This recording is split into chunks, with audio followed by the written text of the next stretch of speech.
Buenos días, amigos del Zoológico de Papo. Quien les habla, Nicole Salle, diputada por Identidad Soberana. Hoy tengo el agrado de estar con ustedes con la intención de hablar, de resumir, de intentar echar un poco de luz a este suceso que se conoce como la liberación de los archivos Epstein. Lo que sucedió hace algunas semanas atrás, el 30 de enero, es que el Departamento de Justicia de los Estados Unidos publicó el último lote que debía publicar bajo la ley de transparencia de los archivos Epstein. Se trató de 3 millones de documentos de un total de 6 millones. Puesto en perspectiva, si tuviésemos el total de los documentos en papel, esto equivaldría a 2 veces la altura de la Torre Eiffel.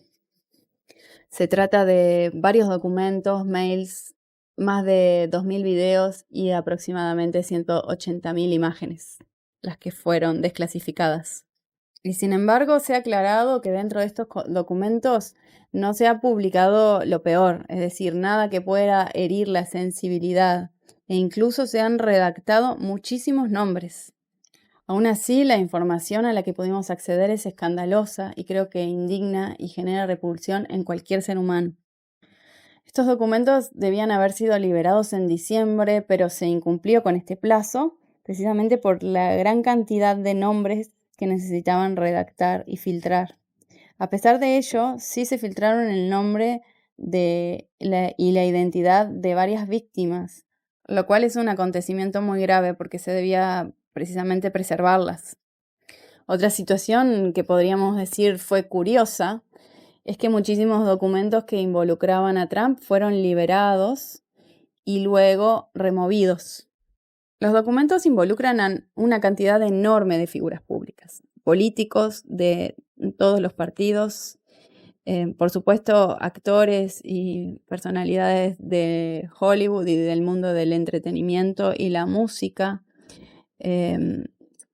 personas de poder, Elon Musk, Steve Bannon, Jeff Bezos, Peter Thiel, personas, gurús espirituales, como es el caso de Deepak Chopra, personas del mundo de la religión, como el Dalai Lama, de la filosofía, intelectuales varios.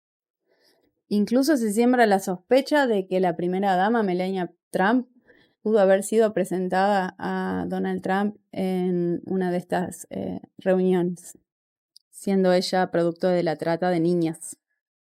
En el documento se habla de rituales, del consumo de carne y sangre humana, se habla de sacrificios, y las víctimas fueron niños. Eso lo quiero dejar en claro porque muchas veces se habla de mujeres. Las víctimas fueron niñas y niños. Y tenemos que entender es que esto es simplemente la cúspide del iceberg, porque se censuró lo que podía choquear. Epstein es solo un eslabón de una red criminal y perversa. Espía del Mossad, utilizado para extorsionar precisamente a estos políticos, a estas personas que ostentan algún tipo de poder. Y esta liberación no es casual. Esta es la liberación que nos conduce a un paso más cerca del gran reseteo, del gran reinicio. Se trata de una demolición controlada en la que las élites comparten lo suficiente como para desestabilizar un sistema viejo que ya caducó y dejar en evidencia a quienes son los mascarones de proa de este sistema.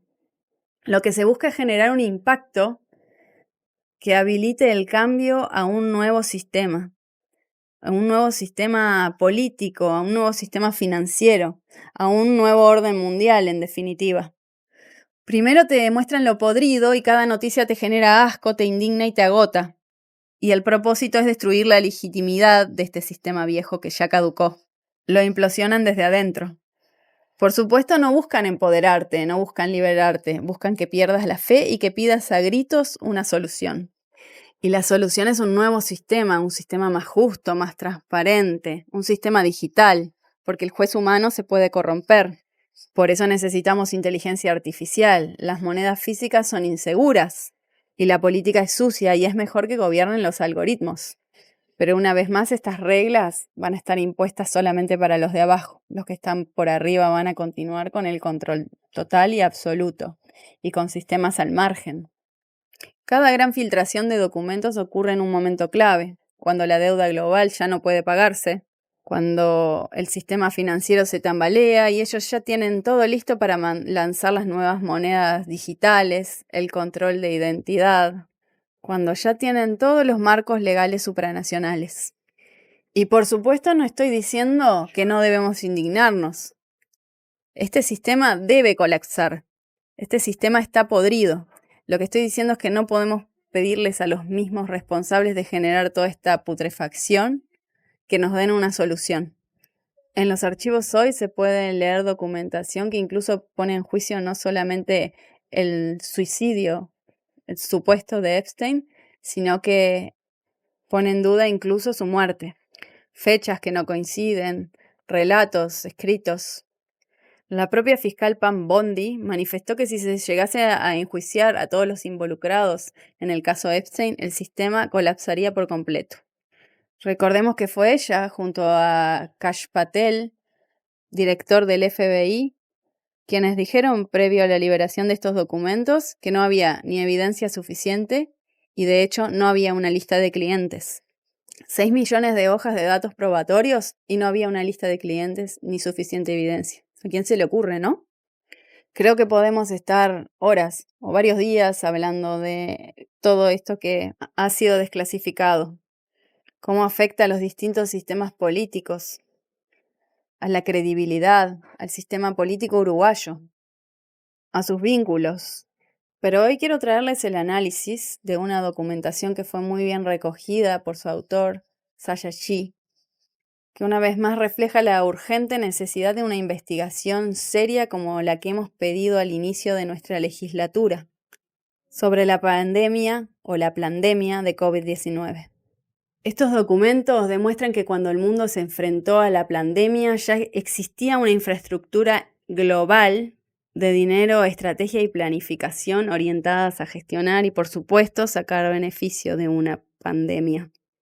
Y lo que les voy a contar está muy bien basado y documentado en correos electrónicos internos, mensajes de texto, documentos de planificación e incluso acuerdos financieros, todos con fecha de entre el 2011 y el 2019. Aparecen correos del año 2011 entre Jeffrey Epstein y ejecutivos de JP Morgan.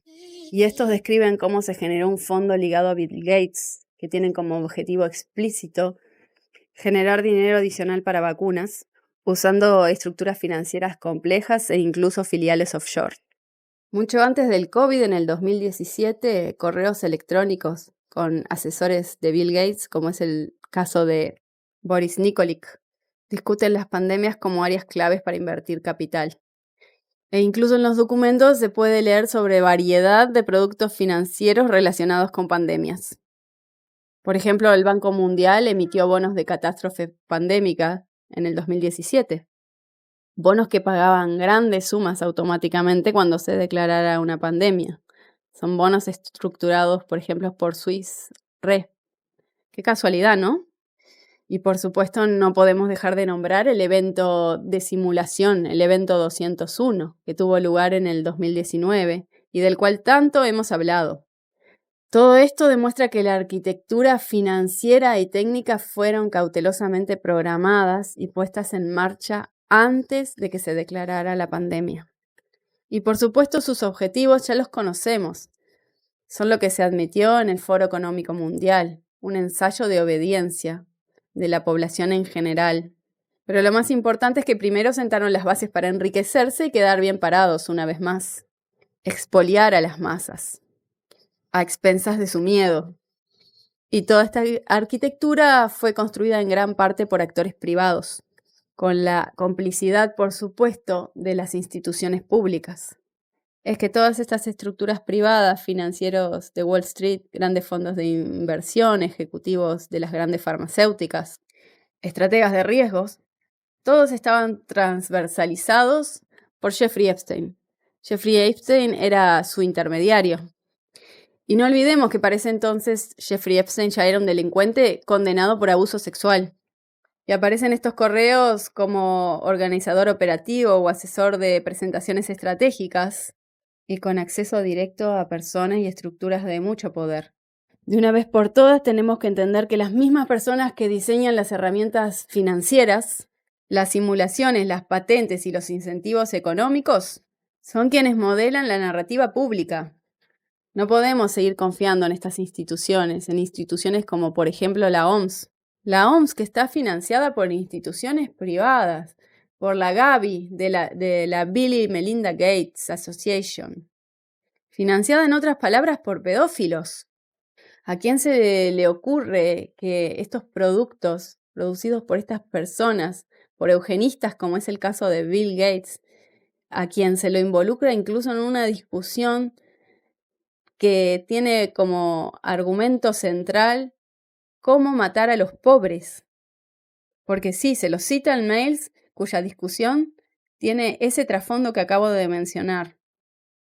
El tipo que es el responsable de del testeo en humanos, de testeo de productos farmacéuticos en África, por ende responsable de la muerte de tantos niños allí e incluso de su esterilización. En un lugar donde cambiar las condiciones básicas de higiene, de nutrición, de acceso a agua potable, pudo haber hecho una diferencia mucho mayor que inyectarlos constantemente con fármacos, que quedó en evidencia lo absurdo de la vacunación. Tenemos que dejar de confiar en estas instituciones de una vez, pero por supuesto no podemos caer en la trampa de las alternativas como la que nos plantea Donald Trump, de una organización paralela a la OMS. Mientras tanto, en Uruguay parece que vivimos en un universo paralelo, porque aquí no se hace más que hablar de la confianza en estas instituciones, en el sistema de salud global, en las farmacéuticas.